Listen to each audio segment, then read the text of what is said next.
Alright, got another one for the AU. This car's 2000 model. I've had it since 2002. First time having to replace this switch, so not too bad going. But you can see that switch there, it's leaking the fluid past the switch. So I've got another one, power steering pressure switch.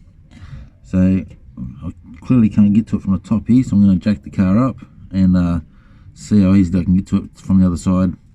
Another thing I do is try and find a leak, put a bit of cardboard under the car first, find out where the leak's coming from so you can find it. And I didn't know it was a sensor until I had done this. I actually thought it was a worse problem.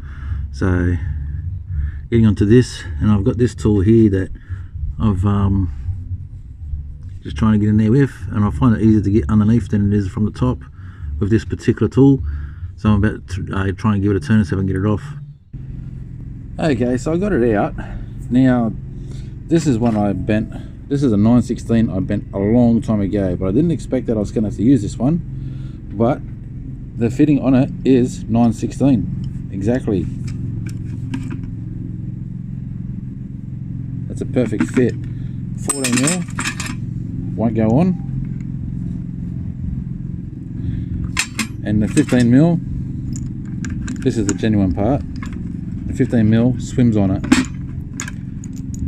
Just trying to do this with one hand. So the 15mm just swims on it. So the manufacturing one is 916. So that's why I was struggling with it. I couldn't get a 14mm on it. Thought it was 15. When I put the 15 on it, I noticed that the spanner was just turning and nothing was happening. And that's when I dug through my tools and came across this. I made this for something else a long time ago. Actually, I think it was to get behind the gearbox. And so when I came across it, I was like, oh, I'll give that one a go, and beauty, off she went. So they put the new one on there, because the new one is... Okay, so my mistake. I thought the new one was different to the old one, but they're both the same. So you can see the not quite 15, and definitely not 14. So the tool I made a long time ago was the only tool I needed for today. And it's the 916, and just curved like that was all I needed to get that off from underneath the car.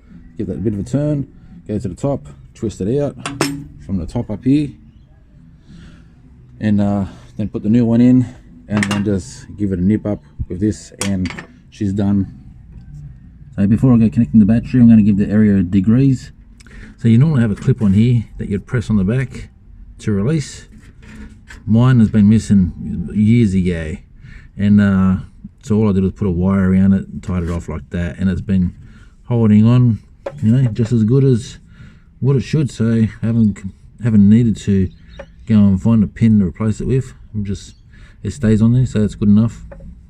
Also, what I call a myth, I've heard people talk about putting a different power steering fluid in here, not Dextron Fry, whatever.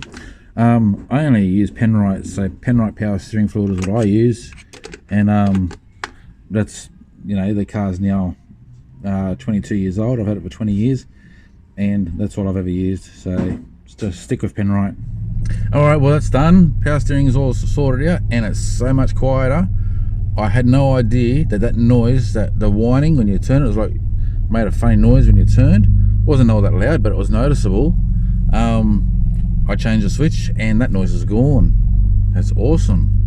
So yeah, if you got a whining noise in your, I thought it was the pump, but if you got a whining noise, good idea to change that switch. It's not expensive, and it's a little bit of a pain to change, but give that a go first before going to swap out a power steering pump, because that's just so much quieter than it was.